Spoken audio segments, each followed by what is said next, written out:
Step number 2, vision. Create your own unique vision to support your community, Polonia and Poland. Cokolwiek będzie żyć. Step number 3, corporation. Select people, business, again, professionals, community activists, and register your non-profit corporation. This is how it works. Step number 4, money. Use various existing government programs to access money for your capital investment. Oczywiście ja mówię tu raczej po stronie kanadyjskiej, trudno mi powiedzieć jak w innych krajach, ale my mamy tutaj taką możliwość. Zmienia to się, różne lata, różne inne rzeczy wspiera się i stąd można pożyczyć pieniądze na różne projekty. I to jest wspaniała rzecz, mam nadzieję, że kolejny nasz rząd będzie to kontynuował. Step number 5. Design and build the facility, for example, housing complex or cultural center, cokolwiek wybrane będzie. Step number 6. Operating and maintenance. Create your own company to create and maintain your project. To jest najważniejsza rzecz z tego, żeby stworzyć właśnie firmy, które się będą ubiegały i to polskie firmy. To znaczy, można zatrudnić kogo się chce, ale to jest rzecz, która będzie dawała pieniądze, profit z tego, bo oczywiście pracę trzeba wykonać za określone pieniądze. I step number 7, benefits. Your profit will support your local community, Polonia, your country, and will help build bridges with Poland. I to jest prawie tyle. I ostatnia rzecz. Polonia and its funds for its future, and you are our future. Now I hope you can see a little bit better. Mam nadzieję, że troszkę przybliżyłem Państwu, co, jak można zrobić i przykład dałem Państwu, jak w niedużym mieście Windsor, niewielka Polonia potrafiła zrobić duże pieniądze w sensie wspierania, inwestując, prawda, tym razem w kompleksy do zamieszkania. Ja serdecznie dziękuję.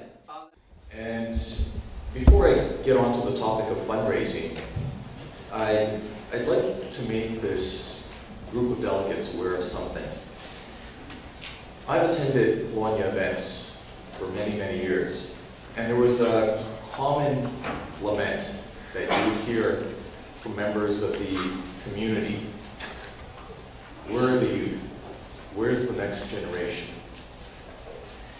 And it's fascinating because over the last couple of years, you've seen an incredible shift take place. And last night was an example of that at the consulate, where I was speaking with a gentleman that he's pretty much dedicated his whole life to work within the community. And instead of a lament, where's the youth? It was, look at our youth. Look at what's happening. And it was almost as if a burden had been lifted, not just off of his particular back, it was the community as a whole. They see that there's a new generation that's going to be opening up fantastic new frontiers for Polonia, not just here in Canada, but internationally.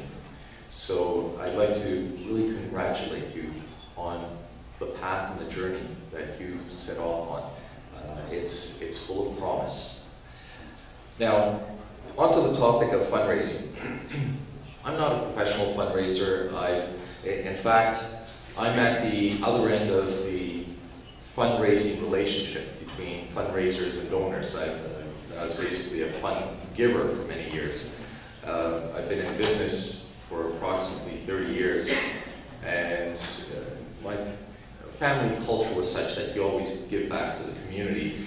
And there must be lists that get circulated because my businesses, at least on a daily basis, end up with some sort of fundraising request. I'd estimate that within a year, through my businesses, we get somewhere between 500 to maybe double that number, 1,000 requests.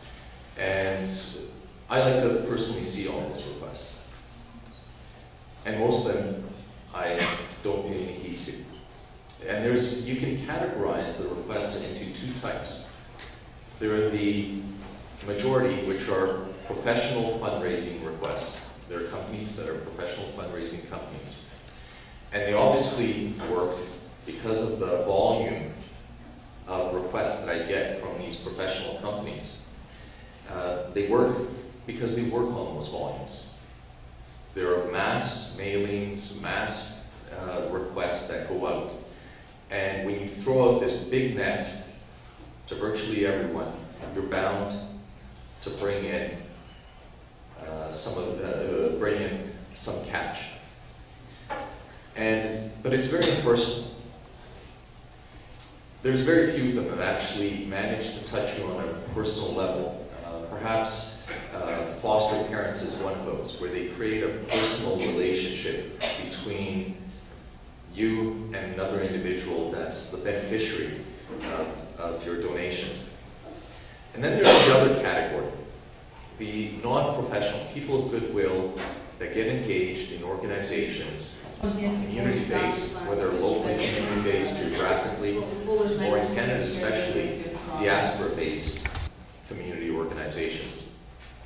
And there are two diasporas that I'm familiar with when it comes to requests. It's the Polish and the Ukrainian Canadian communities. And it's interesting because, like I said, I can give you the perspective as a donor, what works. It's that personal, sort of emotional relationship. When someone approaches you on a personal level, there's a natural predisposition, being a member of a community, having family ties into communities. There's a natural predisposition to be open-minded when a request comes. So how do you best make that particular request? And a recent donation that our family made to the University of Toronto is an example. I can use as an example of that. There was an opinion leader within the community, Jerzy Bliss, that gave me a call and said, I'd like to meet with you because I have a request, something that's very important for Polonia. And we met one-on-one. He came, sat down with me, and he made the ask and explained the set of circumstances. So not only is there an existing personal relationship with the community, the person making the ask had a personal relationship with myself. And it was for a project that I naturally had a disposition to provide funding for. So everything was perfectly lined up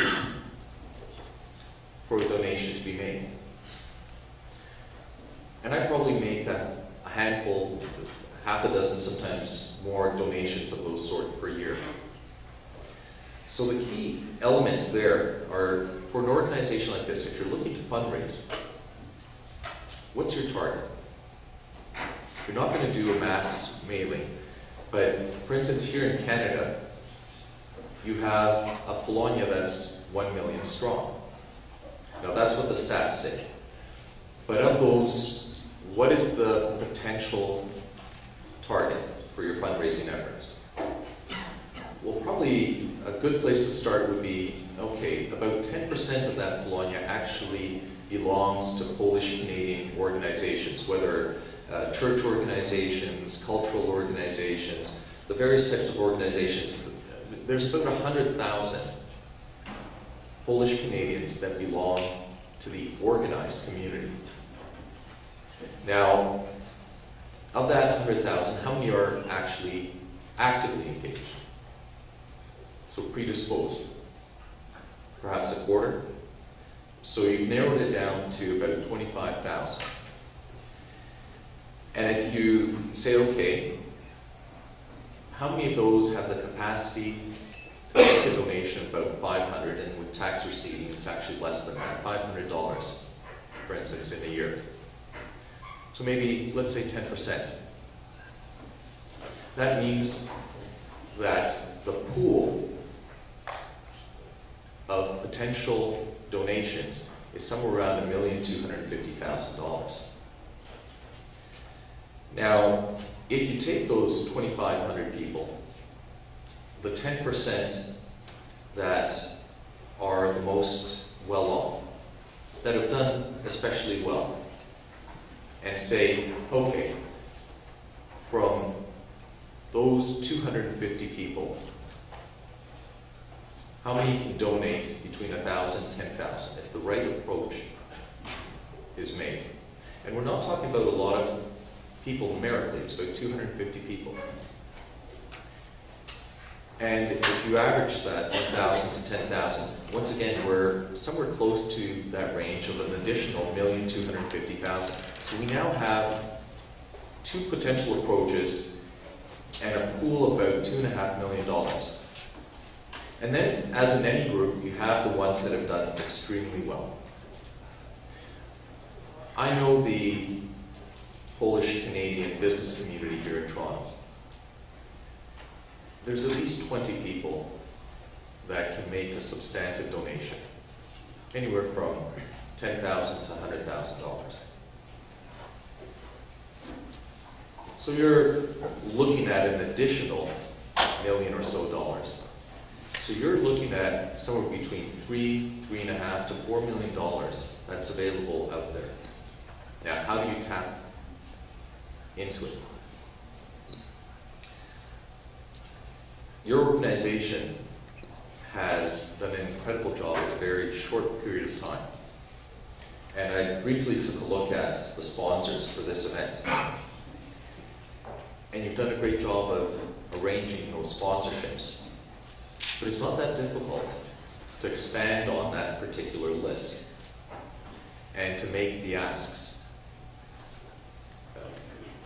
I know that probably personally I could list off 4 or 5 people that, if approached in the same sort of setting that Jerzy Bliss approached me when it came to funding Polish language studies at the U of T, people here in Toronto that most likely would be willing to donate.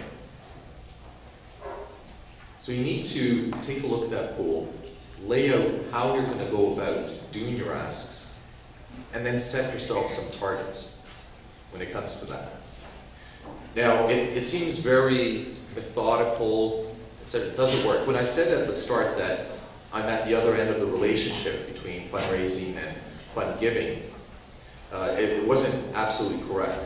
As Monika noted, for the past number of years, I've been a member of Parliament, and that put me in a really awkward position because I was used to people coming to me to ask for donations, and all of a sudden, Canada has incredibly good legislation when it comes to political donations. You're limited to $1,000, including yourself, to giving to your own, and it's great for democracy. But it also means a lot of hard work and fundraising for riding associations and those candidates and members of Parliament to be able to run their election campaigns, especially in a situation as we've had recently in Canada where you have sequential elections. And there's over 1,000 riding associations in the country. And I was able to take a riding association that actually was in the red. And within a couple of years, I think we're in the top 20 in terms of our funds available. And it was the same sort of methodical approach that I just laid out to you.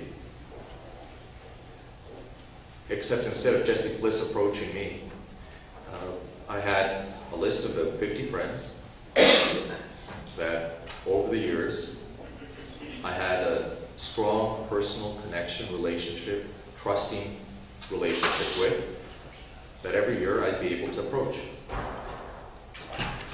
And it worked. So it's amazing how, just with a little bit of planning, how well funded an organization can become. So those are just a few thoughts that I thought I'd share with you in terms of approach. What is the potential? What are the potential approaches that should be taken?